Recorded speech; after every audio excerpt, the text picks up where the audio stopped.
man. Don't forget about the FIFA.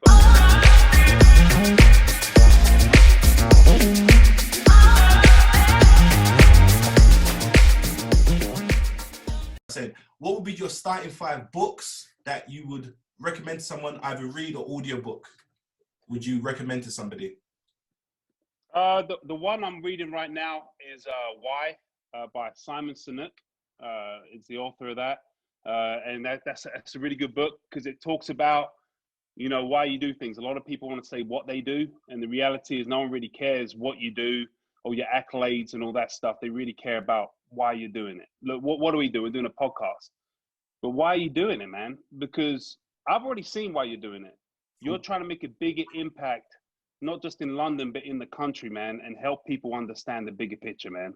And so you're bringing on people from just amazing, talented people, great track records, man, and you're sharing their stories. Absolutely phenomenal what you're doing, you know?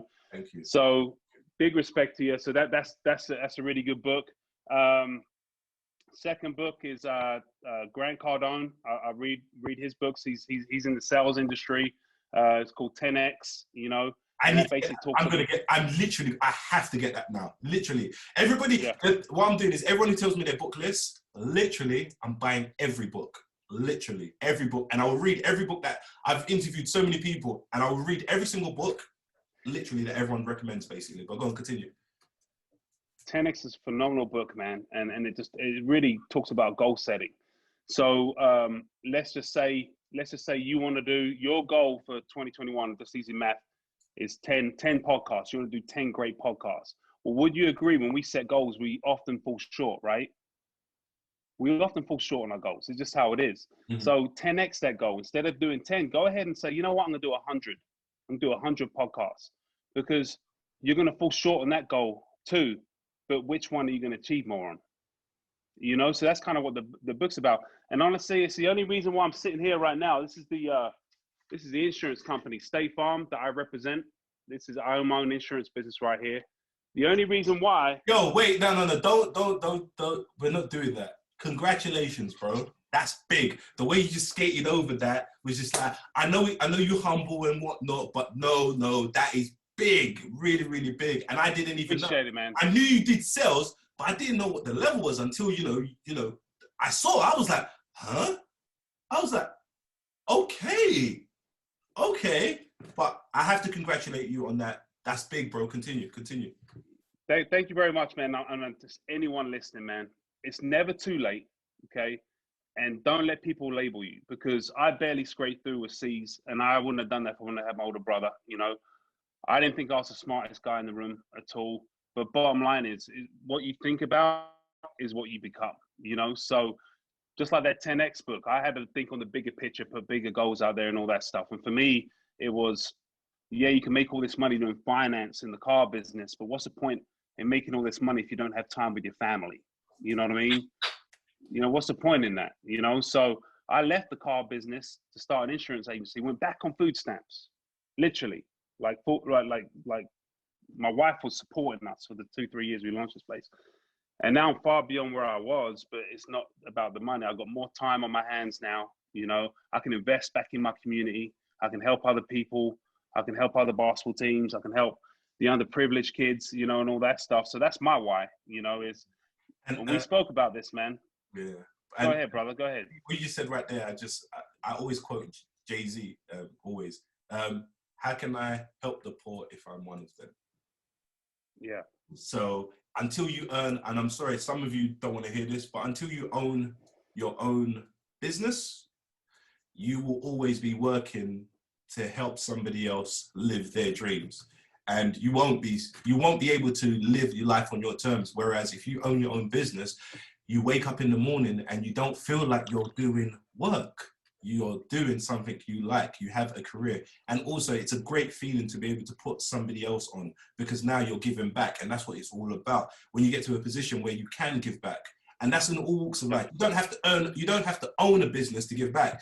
Giving back is sometimes somebody you know has just started something. They're selling cups.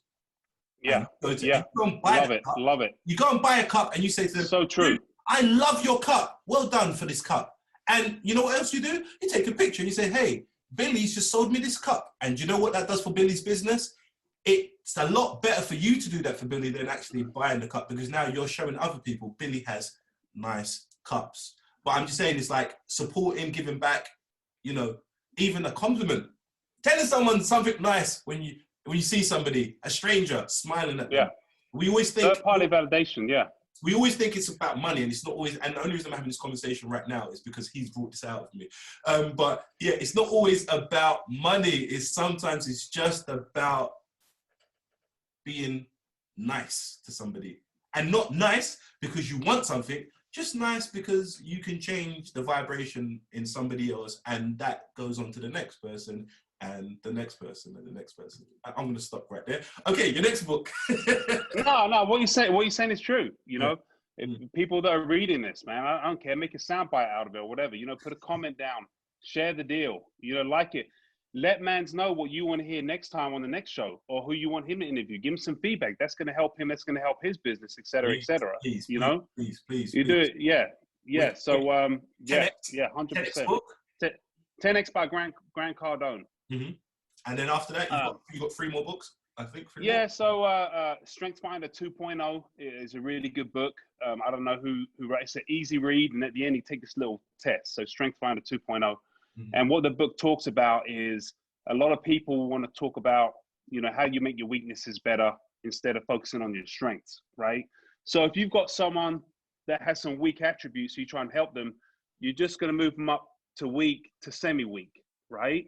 But if you take their strengths and you focus on their strengths, you're going to take them from strong like bull to king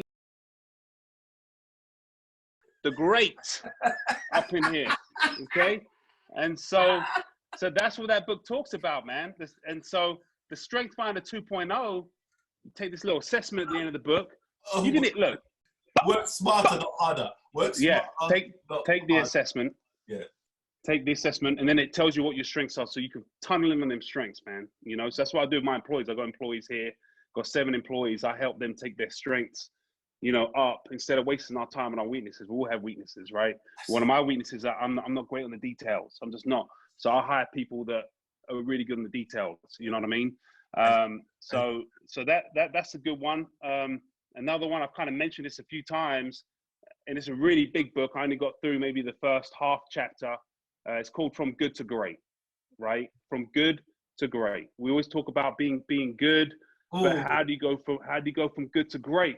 And great combos! Great combos! What are you saying to me? Great combos!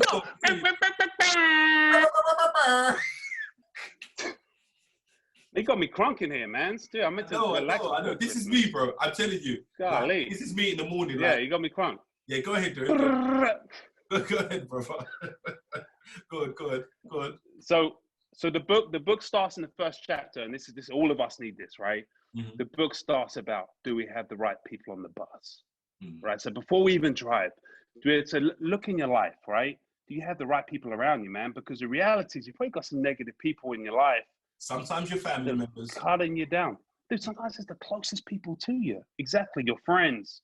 And kind of, you had this great idea, and then their response is like, well, you know, I've never really quite seen it done like that before. Kind of sounds like that. So you need to get on the bus, and you need to take a look around. You need to start kicking some of those people off the bus. And that's what that book talks about, from how to go from good to great. You know, that's a good book. And man, the best book out there of all time, man, is the Holy Bible, bro. The Holy Bible, you know. And I'm going to tell you right now, I'm not going to sit here and say that I've read the whole thing 1,000 times, because the reality is I haven't, you know.